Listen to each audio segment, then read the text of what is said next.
13வது அத்தியாயத்துல சன்னியாசிகளுடைய தர்மத்தையும் பிரகலாதனுக்கும் அஜகர முனிவருக்கும் நடந்த சம்வாதத்தை பத்தியும் சொன்னா. இந்த 14வது அத்தியாயத்துல கிரகஸ்தாசிர தர்மத்தை பத்தி சொல்றா. என்ன சொல்றான்னு பார்க்கலாம். யுதிஷ்டிரர் சொல்றார், தேவரிஷியே, இல்லற வாழ்க்கையில் நிலை நின்ற மனத்தை உடைய என்னை போன்றவன் எந்த விதத்தில் இந்த சந்நியாசிகள் அடைகின்ற பதவியாகிய மோட்சத்தை பெறலாமோ அந்த விதத்தை எனக்கு சொல்லணும் அப்படின்னு சொல்லி கேக்குறான். அப்போ நாரதர் சொல்றார், மகாராஜனே, நீ எல்லாம் தெரிஞ்சவன்தான். இருந்தாலும் உலகத்தவர்களை அனுகிரகிக்கும் பொருட்டு நல்ல விஷயத்தை பத்தி நீ கேட்ட கிரகஸ்தாசிரம தர்மத்தை பத்தி உனக்கு நான் சொல்றேன். இந்த தர்மத்தை அனுஷ்டிக்கிறதால புண்ணிய பாப கர்மங்கள் எல்லாம் தொலைந்து ஞான யோகம் கைகூடும். மன்னவனே, கிரகஸ்தாசிரமத்துல இருக்கிறவன் அந்த ஆசிரமத்துக்கு உரிய சந்தியாவந்தனம், பஞ்ச மகா யஜ்ஞங்கள் முதலிய அவசியமான கர்மங்களை வாசுதேவனுக்கு அர்ப்பணம் பண்ணணும் என்ற புத்தியோடு அதை அனுஷ்டிச்சுண்டு அந்த வாசுதேவ பகவானுடைய குணங்களை மனசுல நினைச்சு உருகும் தன்மையுடைய பாகவதர்களை உபாசிக்கணும். கிரகஸ்தாசிரம தர்மங்களை அனுஷ்டிக்க வேண்டிய காலம் தவிர மற்ற காலத்துல சாந்தி முதலிய குணங்கள் அமைந்த ஜனங்களோடு கூடி அந்த பாகவதர்களிடத்தில் இருந்து அமிர்தம் போன்ற பகவானுடைய அவதார கதைகளை ரொம்ப ஸ்ரத்தையோட அடிக்கடி கேட்கணும். அந்த பெரியோர்களின் சகவாசத்தால தேகத்துல அகங்காரத்தையும் பெண்டிர் பிள்ளை இவர்களிடத்தில் மமகாரத்தையும் கொஞ்சம் கொஞ்சமாக விட்டுடணும். சொப்பனத்தில் இருந்து எழுந்தவன் சொப்பனத்தில் கண்ட வஸ்துக்களை எல்லாம் இது நிலையற்றது அப்படின்னு நினைக்கிற மாதிரி தேகம், வீடு, வாசல், பிள்ளை, பெண்டிர் ஆகிய இவைகளின் அபிமானத்தை துறந்து இவைகளெல்லாம் நிலையற்றவை அப்படின்னு நினைக்கணும். அந்த நினைவுடைய பண்டிதன் அந்த தேகம் முதலியவற்றில் மனப்பற்று இல்லாட்டா கூட பற்று உடையவன் போல பிராண தாரணத்திற்கு வேண்டிய காரியத்தை அதனால் நடத்தி கொண்டு மனுஷத்துவம் முதலிய அந்தந்த தேகத்தோட தர்மங்களே தவிர அது ஆத்மாவின் தர்மம் இல்லை அப்படின்னு அனுசந்திக்கணும். ஞாதிகளும் தாய் தந்தைகளும் பிள்ளைகளும் உடன் பிறந்தவர்களும் நண்பர்களும் மற்றவர்களும் எதை சொல்கிறார்களோ எதை விரும்புகிறார்களோ அதை தான் அப்படியே மமகாரம் இல்லாமல் புகழ வேண்டும். மழை பெய்து விளைகின்ற தானியம், பூமியில் விளையும் ஸ்வர்ணம் ஆகிய இவைகளும் எதிர்பாராமல் கிடைக்கின்றவைகளும் பகவானுடைய அனுகிரகத்தால் ஏற்பட்டது அப்படின்னு பாவிச்சுண்டு அதுல தன் தேக தாரணத்திற்கு வேண்டியதை மட்டும் உபயோகப்படுத்தி கொள்ளலாம். தன்னுடைய வயிறு நிறையும் அளவு மாத்திரமே பிராணிகள் தம்முடையது என்று அபிமானம் கொள்ளலாமே தவிர அதற்கு மேற்பட்டவைகளை தம்முடையது என்று அபிமானிப்பதால் அவர்கள் திருடர்கள்தான். அவர்கள் தண்டனைக்கு உட்படுவார்கள். அவர்களுக்கு எப்போதும் சம்சாரம் நீங்கவே நீங்காது.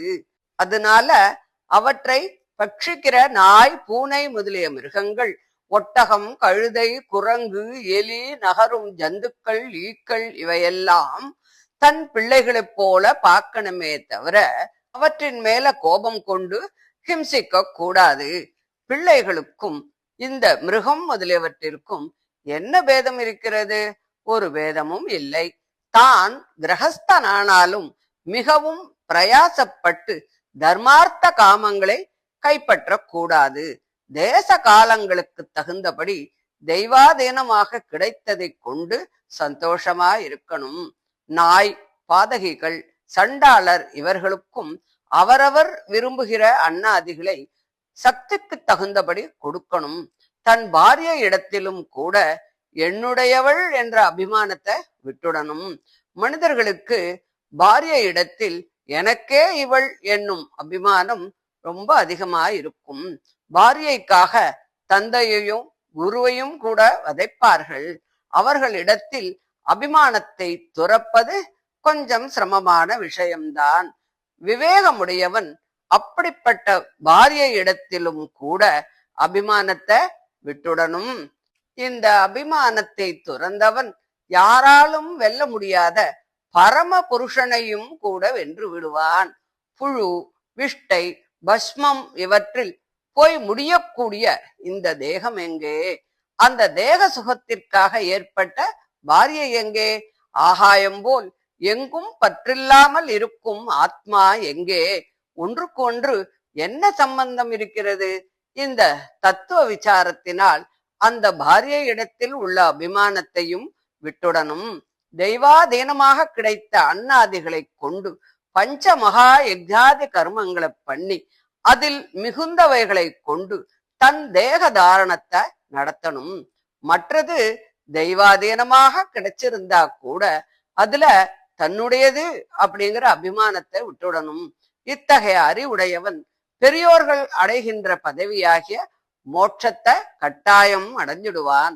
தேவர்கள், ரிஷிகள், மனுஷியர்கள், பூதங்கள், பித்ருக்கள் ஆகிய பஞ்ச மகா யஜ்ஞ தேவதைகளுக்கும் அந்தராத்மாவான பரம புருஷனை யாஜனம், அத்தியாபனம் முதலியவைகளால் தான் சம்பாதித்த திரவியத்தினால் தினந்தோறும் ஆராதனை பண்ணணும். தனக்கு விருப்பம், திறமை, அறிவு ஆகிய இவை மூன்றும் இருந்தால் அதிகாரத்திற்கு தகுந்தபடி எல்லா யாகங்களும் செய்ய தகுந்தவைகள்தான். கல்பசூத்திரங்களில் சொல்லியபடி அதன் விதியின்படி அக்னிஹோத்திரம் முதலிய கர்மத்தினால் பரமபுருஷனை ஆராதிக்கணும். ராஜனே, சமஸ்த யஜ்ஞங்களிலும் ஹவிர்பாகங்களை புசிக்கின்ற இந்த பரமபுருஷன் பிராமணர்களின் மூலமாக ஹோமம் செய்த அன்னாதிகளால் திருப்தி அடைவது போல அக்னியில் ஹோமம் செய்த அன்னாதிகளால் திருப்தி அடைவது இல்லை. பகவான் பிராமணர்களையே தன்முகமாக உடையவன். அதனால பிராமணர்களை அவரவர் விரும்பும் காமங்களால் உன் சக்திக்கு உரியபடி ஆராதித்தால் அதனால் அவர்களுக்கு அந்தராமியான அந்த பகவான் திருப்தி அடைஞ்சிருவான். அதே மாதிரியே தேவதைகளையும் மனுஷர் முதலிய மற்றவர்களையும் அவரவர்களுக்கு வேண்டிய காமங்களால் ஆராதித்து அவர்களுக்கு அந்தராத்மாவான பரமபுருஷனை நீ திருப்தி செய்வாய். பிராமண சத்திரிய வைசியர்களில் யாராக இருந்தாலும் பணமுடையவனாக இருந்தால் புரட்டாசி மாசத்துல கிருஷ்ணபட்சத்துல தன்னோட பண வசதிக்கு தகுந்தபடி தாய் தந்தையர்களுக்கும் அவரது பந்துக்களுக்கும் சிரார்த்தம் பண்ணணும். அதுக்கு மகாலயம் அப்படின்னு பேரு. கர்க்கட சங்கராந்தி, மகர சங்கராந்தி ஆகிய இந்த அயனங்களிலும் மேஷம், துலை ஆகிய விஷுவத்திலும், யதிபாதத்திலும், திதிக்ஷயத்திலும், சந்திர கிரகணத்திலும், சூரிய கிரகணத்திலும், துவாதசியிலும், சிரவண நட்சத்திரத்திலும், சுக்லபட்ச திருதியை ஆகிய அட்சய திருதியிலும், கார்த்திக மாசத்துல சுக்லபட்சத்து நவமியிலும், ஹேமந்த சிசிர ருதுக்களாகிய மார்கழி, தை, மாசி, பங்குனி என்ற 4 மாதங்களின் கிருஷ்ணபட்சத்து அஷ்டமிகள் ஆகிய 4லும், மாசி மாசத்தில் சுக்லபட்சத்து சப்தமி அன்றும், மகா நட்சத்திரமும் பௌர்ணமாசியும் கூடும் தினத்திலும், மாச நட்சத்திரங்களோடு கூடின பௌர்ணமாசிகளிலும், அனுஷம், சிரவணம், உத்தரம், உத்திராடம், உத்திரட்டாதி இவற்றில் ஏதேனும் ஒன்று சேர்ந்த துவாதசியிலும், உத்திரம், உத்திராடம், உத்திரட்டாதி இவற்றில் ஏதேனும் ஒன்று சேர்ந்த ஏகாதசியிலும், ஜென்ம நட்சத்திரத்திலும், சிரவணத்திலும் சிரார்த்தம் பண்ணணும். அயனம் முதலிய இந்த காலங்களில் நன்மையை விளைவிக்கும்படியான தர்மத்தை அனுஷ்டிப்பதற்கு உரிய காலங்கள். இவை நன்மைகளை விளைவிக்கும் காலம். இந்த காலங்களில் நன்மைக்கு இடமான ஸ்நானாதி புண்ணிய கர்மங்களை செய்யணும். அதுவே ஆயுளுக்கு பயனாகும்.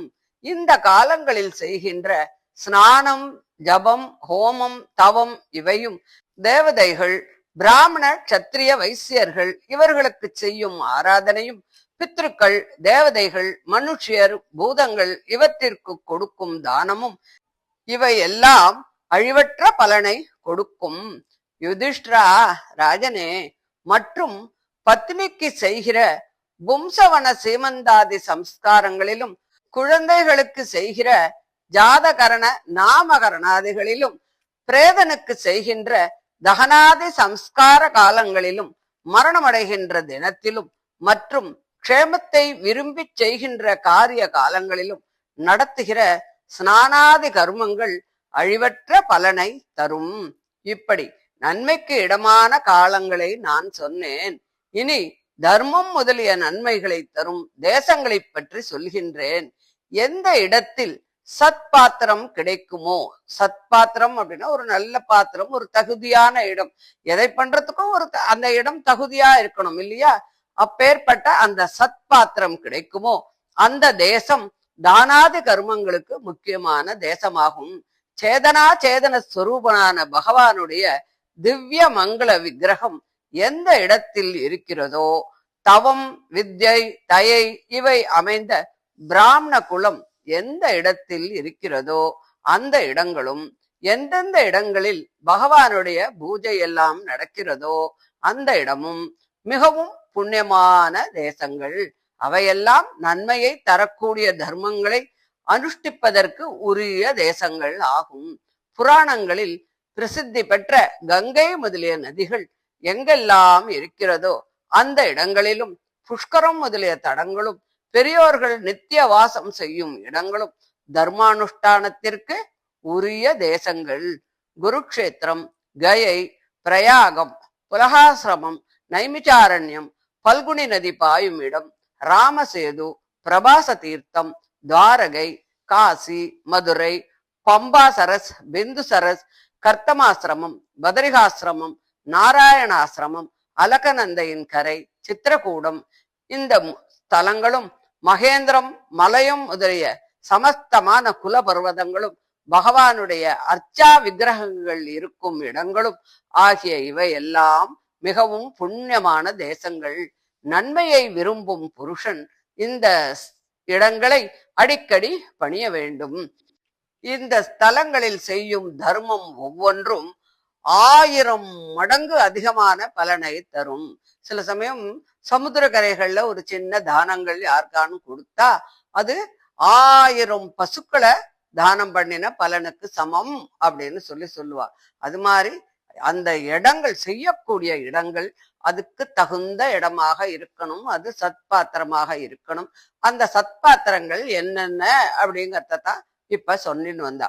மன்னவனே, சத்பாத்திரத்தின் சொரூபத்தை அறிந்த பண்டிதர்கள் ஜங்கம ஸ்தாவர ரூபமான இந்த பிரபஞ்சத்திற்கு எல்லாம் அந்தராத்மாவாகி எல்லாம் தானே என்னும்படியாக அமைந்திருக்கின்ற பரம புருஷன் ஒருவனே சத்பாத்திரம் அப்படின்னு நிச்சயம் பண்ணியிருக்கா. ராஜனே, உன்னுடைய ராஜசூய யாகத்துல தேவதைகளும் ரிஷிகளும் தவம் முதலியவற்றால் சித்தி பெற்ற பல பெரியோர்களும் பிரம்மதேவனும் அவனது புதல்வர்களான சனகாதிகளும் இருந்த போது அச்சுதனைத்தானே அந்த அக்கர பூஜைக்கு உரியவனாக ஏற்றுக்கொண்டார்கள் இல்லையா? அதனால அவனே சத்பாத்திரம் என்பது உனக்கு நன்றாக தெரியும் இல்லையா? ஜீவ சமூகங்கள் நிறைந்த இந்த பிரம்மாண்டமான பெரிய விருட்சத்துக்கு அந்த அச்சுதனே வேர். அதனால் அவனுக்கு செய்யும் ஆராதனம் சமஸ்த ஜீவ சமூகங்களுக்கும் திருப்தியை கொடுக்கும். மனுஷர்கள், மிருகங்கள், ரிஷிகள், தேவதைகள் என்பவைகளை படைத்து அவற்றில் ஜீவனாகிற தன்னுடைய சரீரத்தோடு சயனித்துக் கொண்டிருப்பதால் பகவான் புருஷன் என்று பெயர் பெறுகிறான். அந்த மனுஷ்யாதி சரீரங்களில் உள்ள ஜீவாத்மாக்கள் இடத்தில் பகவான் ஞானம், சக்தி முதலிய குணங்களின் தாரதமியத்தோடு இருக்கிறான். அதனால யாருக்கு பூஜை பண்ணினாலும் பகவானுக்கு பண்ணுகிறோம் என்ற எண்ணத்தோடு பண்ணணும். பகவானுடைய ஞானாதி குணங்கள் எங்கெங்கே அதிகமாக விளங்குகிறதோ அவை மேலான பாத்திரங்கள். குணங்கள் எந்தெந்த இடத்துல குறைவாய் இருக்கோ அவை உத்தம பாத்திரங்கள் ஆக முடியாது. பரமாத்மாவான பரம புருஷனே சத்பாத்திரம். மற்றவர்கள் அந்த பரமாத்மா சொரூபர்களானதால் பூஜிக்க தகுந்தவர்கள்தான். அதுவும் குணங்களுடைய தோற்றத்தின் தாரதம்பியத்தை அனுசரித்தே நடத்தணும். ராஜனே, யுதிஷ்டிரா, திரேதாதி யுகங்கள்ல பிராணிகள் எல்லாம் பகவத் சொரூபம் அப்படிங்கறத ஆராய்ஞ்சு கௌரவிப்பதை விட்டுட்டு ஒத்தர ஒத்தர் அவமதிக்கிறதுல புத்தி இருக்கிறத பார்த்துட்டு பகவானுடைய ஆராதனத்திற்காக பண்டிதர்கள் எல்லாம் அவனுடைய அர்ச்சா விக்கிரகங்களை ஏற்படுத்தினா. சிலர் அந்த விக்கிரகங்களில் பகவான் இருக்கிறான் என்பதை நம்பி ஸ்ரத்தையோடு ஆராதனை பண்றா. பகவத் ஸ்வரூபர்களான ஒருவரை ஒருவர் துவேஷிக்கும் புருஷர்களுக்கு அந்த அர்ச்சா விக்கிரகங்களை எத்தனை சிரத்தையோடு ஆராதனம் பண்ணினாலும் அவர்கள் விரும்பும் புருஷார்த்தங்களை கொடுக்கறது இல்லை. பிராமணர்கள் ஆத்மாவின் உண்மையை அறிந்து பரமாத்மாவை உபாசிக்கிற வித்தையை தெய்வாதீனமாக கிடைத்தவற்றை கொண்டு சந்தோஷம் அடைந்து இவற்றால் பகவானுடைய சரீரத்தை தரிக்கிறார்கள். அதனால் புருஷர்களுக்குள் பிராமணனே சத்பாத்திரம் அப்படின்னு பெரியவா சொல்றா. ராஜனே, 3 லோகங்களையும் தன் பாத தூளியால் புனிதம் செய்பவனும் ஜகத்திற்கெல்லாம் அந்தராத்மாவாக இருப்பவனுமான இந்த ஸ்ரீகிருஷ்ணனுக்கும் அந்த பிராமணர்களே மேலான தெய்வம். அப்போ நம்மை போன்றவர்களுக்கு பிராமணர்கள் தெய்வம் அப்படிங்கறதுல சந்தேகம் இருக்க முடியுமா அப்படின்னு சொல்லி இந்த 14வது அத்தியாயத்தை முடிக்கிறார். இதை தொடர்ந்து 15வது அத்தியாயத்துல கிரகஸ்தாசிரமத்தை சேர்ந்த சில தர்மங்களை எல்லாம் சொல்லி மோட்ச தர்மத்தை பத்தி சொல்றா. அத அடுத்த ஆடியோவுல பார்க்கலாம். தேங்க்யூ.